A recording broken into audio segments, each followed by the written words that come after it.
संघर्ष करते हैं। हम बिहार को बनाने में हमारे बाप दादाओं का खून और पसीना लगा है ना, तो नौकरी बाहरी को कैसे मिल जाएगा? ये मुख्यमंत्री जी प्रधानमंत्री बनने के लालच में ना बिहार से डोमिसाइल हटा दिए। आपको मालूम होना चाहिए, जिस समय बीजेपी विपक्ष में था वो डोमिसाइल के लिए आंदोलन किया था, पुलिस से लाठी खाया तो उसका एक कार्यकर्ता भी मर गया। लेकिन आज वो सत्ता में आ गया है, वो नियम कानून पढ़ा रहा है। किसके लिए नियम कानून? तुम अपने मौसा के लिए, फूफा के लिए कानून पढ़ा रहे हो। 20 साल से नीतीश कुमार जी हैं, पलायन को लेकर आप क्या किए ये बताना चाहिए। एक तेजस्वी यादव जी युवा हैं, युवा सोच, युवा विचार, युवा विकसित की बात करते हैं। ये जब कह रहे हैं कि हम पलायन रोकेंगे, बिहार में इंडस्ट्रीज लगाएंगे, ये लगाएंगे। जब भी कहते हैं कि हमारा शिक्षा का क्या हो, अरे मंदिर बना दिए। स्वास्थ्य व्यवस्था का क्या हुआ, 370 धारा हटा दिए। न्याय का क्या हुआ, तो पाकिस्तान को हम अभी सबक सिखा रहे हैं। यही सब बीजेपी का एजेंडा है 2025 की विधानसभा चुनाव में। ये बीजेपी जदयू का लोजप्पा आर हम इस सब का एजेंडा नहीं चलने वाला है। बापू सभागार के अंदर का ये दृश्य देखिए आप, जहाँ पे युवा ही युवा आपको चारों तरफ नजर आएंगे। दिखाइए थोड़ा कैमरा घुमा के। पूरे बिहार से युवा पहुंचे हुए हैं बापू सभागार में। तेजस्वी यादव ने ऐलान किया था मैसेज के माध्यम से कि छात्र युवा संसद का आयोजन किया गया है। उसी को लेकर पूरे बिहार से जो युवा हैं आज पटना में पहुंचे हुए हैं। बिहार में चुनाव है, युवाओं की समस्या क्या क्या है, युवाओं की मुद्दा क्या है, युवाओं की मांग क्या है, युवा किन समस्याओं से जूझ रहे हैं, सब कुछ बातचीत करेंगे और जानेंगे। यहाँ पे जहां भी आप देखेंगे आपको युवा ही युवा नजर आएंगे और सभी ये महज 20 से 30 साल के एज ग्रुप के लोग हैं, पढ़े लिखे लोग हैं, पढ़े लिखे युवा हैं, बेरोजगार हैं, पहुंचे हुए हैं रैली में। कुछ बदलाव चाहते हैं कि क्या चाहते हैं, शिक्षा, रोजगार, स्वास्थ्य, सभी चीजों पर बातचीत करेंगे। बातचीत करते हैं। क्या नाम हुआ आपका? मेरा नाम MP यादव हुआ, मैं दरभंगा जिला से आया हूँ। MP दरभंगा साहब आए हुए। तेजस्वी यादव ने छात्र युवा संसद का आयोजन किया है जी, इसी में पहुंचे हुए हैं जी। इसी में पहुंचे हुए हैं और हम छात्रों का जो मूल समस्या है डोमिसाइल को लेकर, इस और कई सारी समस्या है TRE 1, 2, 3 में जो बहुत सारे बाहरी जो है फर्जी सर्टिफिकेट, फर्जी डोमिसाइल, फर्जी आवासीय ये सब बनाकर घुस गया है। दिव्यांग हो गया, EWO हो गया, EWS हो गया, OBC हो गया, ये सब बनाकर जो फर्जी तरीका से बिहार में नौकरी कर रहा है बाहरी। इन तमाम मुद्दों को लेकर आज हम इस युवा छात्र संसद में पहुंचे हैं, बापू सभागार पटना में पहुंचे हैं। और हमारी मांग क्या है, हम उम्मीद क्या करते हैं नेता प्रतिपक्ष से, जब ये सरकार बनेंगे तो हमारी मांग क्या है, छात्रों की समस्या क्या है, छात्रों की मांग क्या है। सबसे पहला मांग, बिहार के सभी बहालियों में 100% डोमिसाइल लागू हो। इसमें कोई किंतु परंतु नहीं है। हम 100% डोमिसाइल की मांग करते हैं बिहार के सभी सरकारी बहालियों में। दूसरा मांग क्या है कि TRE 1, 2, 3 में बहुत सारे ऐसे बाहरी अभ्यर्थी हैं, उत्तर प्रदेश, झारखंड, उत्तराखंड, पंजाब, हरियाणा, ये सब क्या क्या PG का फर्जी डोमिसाइल, EWS, दिव्यांग, जो भी सर्टिफिकेट होता है ना, वो बना बना कर यहाँ पर नौकरी कर रहा है। तो हम मांग करते हैं कि जब आपकी सरकार आएगी तो इन सभी बेईमानों को, फर्जीधारी को, फर्जी डिग्रीधारी को खदेड़ कर बिहार से भगाना है। तीसरी, फर्जी डिग्रीधारी कौन है? बाहरी है। और बिहार के भी बहुत ऐसे पैसे वाले लोग हैं, पैसे वाले का बेटा है जो फर्जी BEd का, DLED का, PG का, EWS ये सब बनाकर, दिव्यांग का, कोई ठीक है, दिखता है ठीक, लेकिन आंख से टेढ़ा करके अपना बना लिया है। चलता है ठीक ठाक, पाँव से ठीक है, लेकिन वो फर्जी दिव्यांग टांग टेढ़ा करके अपना पैसा देकर के बड़ा बड़ा अस्पताल में अपना बना लिया है और वो कहीं न कहीं नौकरी कर रहा है। और जो वास्तविकता में जो दिव्यांग है, कई ऐसे मेरे दोस्त हैं, वो आज कहीं न कहीं सड़क पर ही है। यही मांग सब है। और हमारी शिक्षा व्यवस्था बेहतर हो, जो हम लोग फॉर्म भरते हैं, आने आते हैं, जाते हैं, वहाँ पर रहते हैं, खाना उना, ये सारी व्यवस्था मुफ्त होनी चाहिए।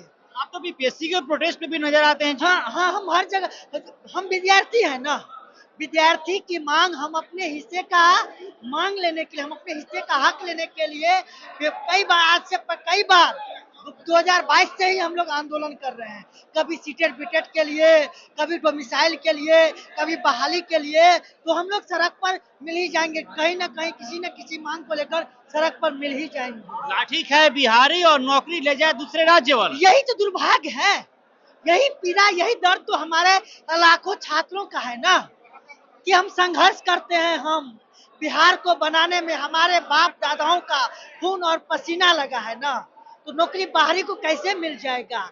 ये मुख्यमंत्री जी प्रधानमंत्री बनने के लालच में ना बिहार से डोमिसाइल हटा दिए। आपको मालूम होना चाहिए, जिस समय बीजेपी विपक्ष में था वो डोमिसाइल के लिए आंदोलन किया था, पुलिस से लाठी खाया तो उसका एक कार्यकर्ता भी मर गया। लेकिन आज वो सत्ता में आ गया है, वो नियम कानून पढ़ा रहा है। किसके लिए नियम कानून? तुम अपने मौसा के लिए, फूफा के लिए कानून पढ़ा रहे हो। यदि यही नियम कानून तुम्हें पढ़ाना था तो डोमिसाइल के लिए आंदोलन क्यों किया था? पुलिस के लाठी से तुम्हारे एक कार्यकर्ता का जान चला गया, वो तो नहीं जाता ना। दोहरा चरित्र, दोगला चरित्र काहे अपना रहा है? हम बिहार वोट देते हैं हम लोग ना, और बात करते हो कि बाहरी का नौकरी दे, यूपी वाले का। यूपी में भाजपा सरकार है ना, काहे ने नौकरी देता है? उत्तराखंड में काहे ने नौकरी देता है? बिहार तुम्हारे बाप का बपौती है? नहीं ना है। इसी मांग सबको लेकर आज हम आए हैं बापू सभागार में। हम अपनी मांग प्रमुखता से रखेंगे, अपने हिस्से का हक लेकर रहेंगे, और जब तक नहीं मिलेगा तब तक ऐसे ही सड़क से लेकर सदन तक संघर्ष करते रहेंगे। पुलिस का लाठी हो, गोली हो, चाहे जेल में बंद करेंगे, एक कदम भी पीछा हटने का नाम नहीं लेंगे। पलायन के बारे में क्या सोचते हैं? जिस तरीके से बिहार से लगातार पलायन होता है, यहाँ से जो युवा हैं दूसरे प्रदेश में जाते हैं काम करने के लिए, पैसा कमाने के लिए, वहां पे उनको बहुत सारी बातों को बर्दाश्त करना पड़ता है, सहन करना पड़ता है। इन सब चीजों को कैसे देखते हैं आप लोग? युवा हैं, क्या देखते हैं? 2025 का बिहार विधानसभा चुनाव भी बहुत नजदीक है। यही बात 20 साल से नीतीश कुमार जी हैं। पलायन को लेकर आप क्या किए, ये बताना चाहिए। एक तेजस्वी यादव जी युवा हैं, युवा सोच, युवा विचार, युवा विकसित की बात करते हैं। ये जब कह रहे हैं कि हम पलायन रोकेंगे, बिहार में इंडस्ट्रीज लगाएंगे, ये लगाएंगे। और इनसे जब भी तेजस्वी जी या राजद के लोग इंडस्ट्रीज की बात करते हैं, पलायन रोको की बात करते हैं, नीतीश कुमार भाजपा वाले कह रहे हैं कि लालू यादव, राबड़ी देवी 2005 से पहले किया था। इससे क्या मतलब है? 2025 में तो दिख रहा है ना, है बीमारी बुखार का, खाएंगे सर्दी खांसी तो ठीक होगा, नहीं होगा। आज की जो मूल समस्या है युवाओं का, छात्रों का, महिलाओं का, किसानों का, नौजवानों का, जवानों का, SC ST OBC का, गरीब सवर्ण का, उस पर बात करो ना। उस पर काहे नहीं बात कर रहे हो? तुम ले जाते हो 2005 से पहले। जब भी कहते हैं कि हमारा शिक्षा का क्या हो, अरे मंदिर बना दिए। स्वास्थ्य व्यवस्था का क्या हुआ? 370 धारा हटा दिए। न्याय का क्या हुआ? तो पाकिस्तान को हम अभी सबक सिखा रहे हैं। यही सब बीजेपी का एजेंडा है। लेकिन 2025 की विधानसभा चुनाव में ये बीजेपी जदयू का लोजप्पा आर हम इस सब का एजेंडा नहीं चलने वाला है। ये लोग डोमिसाइल पर बात करे, चर्चा करे, संवाद करे, नहीं। ये लोग जब बीजेपी एनडीए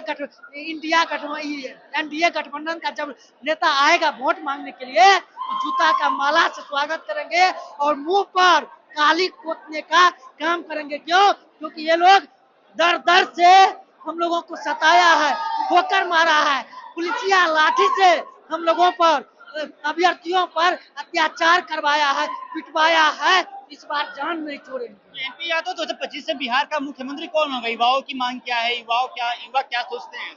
यही 2025 में जो युवाओं का मांग है मुख्यमंत्री का, जो एक नया चेहरा, नया सोच, नया जोश, नया लोग होना चाहिए। क्यों? क्योंकि नीतीश कुमार को आप देख रहे हैं, 20 साल से देख रहे हैं ना, कभी महिला को किस तरह से अपमानित करता है, कभी IAS अधिकारी के सर पर वो क्या कहते हैं गमला पौधा का रख देता है, तो कभी नरेंद्र मोदी जी का पांव पकड़ने लगता है। तो ऐसी मुख्यमंत्री हमें नहीं चाहिए जो अपने स्वाभिमान से समझौता कर लेते हैं। ऐसे खटारा मुख्यमंत्री अब हमें नहीं चाहिए। चलिए, ये बदलाव का नजर आ रहा है, आपको देख रहे होंगे चारों तरफ बदलाव आपको दिखेगा। और 2025 का बिहार विधानसभा चुनाव बहुत नजदीक है और युवा पूरे बिहार से आज बापू सभागार में पहुंचे हुए हैं अपनी मांगों को लेकर, अपनी समस्याओं को लेकर। और युवा खुलकर बोल रहे हैं, शिक्षा, रोजगार, स्वास्थ्य, इन सब मुद्दों पर युवा बात कर रहे हैं और 2025 में मुख्यमंत्री का बदलाव युवा करके रहेंगे। जिनसे मैं अभी बात कर रहा था वो लगातार बीपीएससी के प्रोटेस्ट में नजर आते रहते हैं सड़कों पर। कितनी दफा उन लोगों के ऊपर लाठी चार्ज भी हुआ है। चलिए बहरहाल इस खबर में इतना ही। आप बने रहे पंचायत के साथ। बहुत बहुत शुक्रिया।